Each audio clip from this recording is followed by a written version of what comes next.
This is Nostalgia Goggles, a blocked content original show where we check out games and movies from our past to see if they hold up. Are all those fond memories justified? Or did we see the content through rose-colored glasses? It's time to take a closer look by taking off the Nostalgia Goggles. This time we're checking out the first game in a very popular series featuring everyone's favorite plumbing hero, Mario. This is Mario Party for the Nintendo 64. So let's talk about the memories first. This game came out when I was about 10 years old and it changed a fair few things about what you could do with gaming in my eyes. For starters, Mario Party is a board game with short bursts of action in the form of minigames. I'd never played anything like it before. Always a big fan of board games, but I'd never seen it done in a game before. I played this game with friends, but even more often than that, I ended up trying to beat the CPU players alone. There was something truly savage about the game because you could go from having the biggest upper hand possible to having 0 stars and just a handful of coins. I remember having trouble with a couple of minigames, thinking the controls were pretty rough around the edges and didn't reflect at all what I had come to expect from Mario games. Even so, mastering the way each of those games played was a highlight of my rounds on the board. At some point a minigame would pop up and you'll be all like, oh yeah, I'm ready for this one. And the style of the game also greatly appealed to me. Vibrant, different crazy worlds like a giant cake, Rainbow Cruise, and Bowser's Lair. The music in Mario Party was a highlight. I sang along to these tunes while I was eating dinner, waiting to run back upstairs to continue my round. The credits theme and Mario's Rainbow Castle were among my top choices. I mostly played as either Mario or Luigi, and never really found the right balance between the brothers. Of course, there was no real difference between them, but still. There was a part of me that always wanted to play as Koopa Troopa. Luckily, that was possible in later entries of the series. I also have the memory of being scared quite a lot. The narrator voice, she had a kind of quiet tone that sometimes made my skin crawl. And all the minigames that were dark lit, like, you know, the hot jump rope, were very scary as a little kid. Stealing coins from other players with Boo always made me feel legitimately bad, especially if I played the game with actual human beings. And it was really difficult for me to accept the fact that there were minigames you could only win by chance, like the one where you wait for a coin chest to go down a maze of warp pipes, only for it to land at somebody else at the last second. Alright, so I guess we'll play this game again more than a decade later. There have been many Mario Party games since, the latest one being Mario Party 10 for Wii U, with a 3DS one coming out pretty soon at this point. We've seen so many minigames, boards, and characters over the years. Does the original Mario Party hold up? Let's take a closer look. Start! So it's immediately noticeable that all the familiar elements that make a Mario Party game so fun are all here. Players take turns to hit the dice block, you move around a board, play a minigame every 4 turns, and clash with your fellow board mates for ultimate star supremacy. I've gotta say, the graphics kind of hold up. It's not anywhere near as strong as like Super Mario 64 was, but they tried to keep the art style but kind of make it a little more cartoony, especially with characters like Bowser and Peach. They look a little less realistic. Most of this works, with only Donkey Kong and Wario looking a little bit off.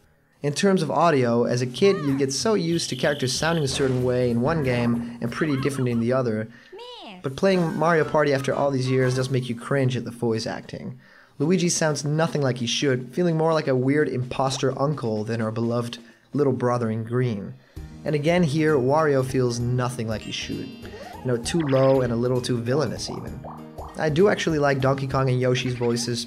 Back then they tried to give more life to the original sound bites, rather than to give them actual voice actors. I know the Yoshi voices in Yoshi's Story are cute as all heck, but what they've done with Yoshi's voice here makes him feel like a weird dinosaur species that we don't quite understand yet, which is kinda cool.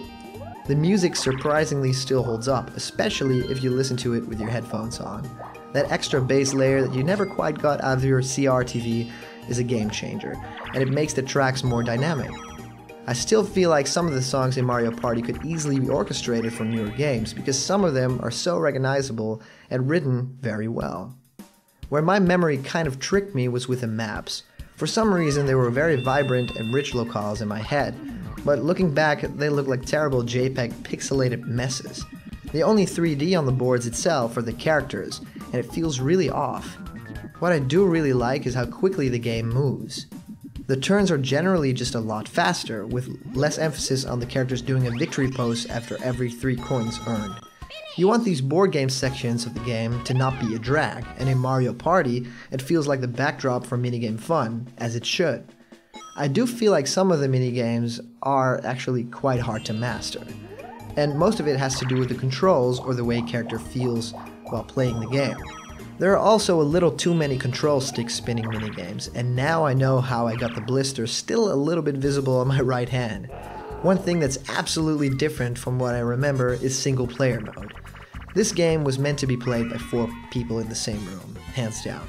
The true fun and joy comes from seeing the expression on your friends' faces when they fall into your trap or you get to team up together in teams to take each other down. The strategy element of the game is huge here, and all of that charm is lost when playing with a dull, extremely stupid CPU characters. I might have been a bit of a loner kid in primary school, but now that I've become a little bit more social, I really appreciate the 4-player fun with friends. Ultimately, I think this game holds up, and it must be in the top 5 at least of the Mario Party series.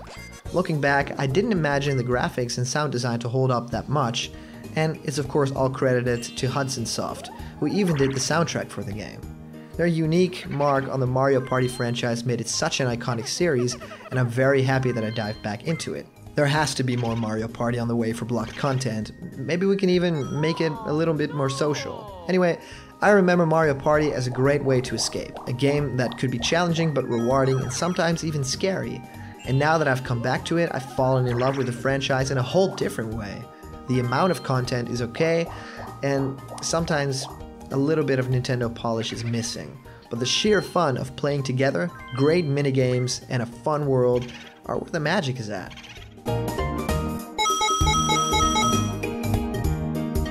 So I'm very curious what game you guys have fond memories of.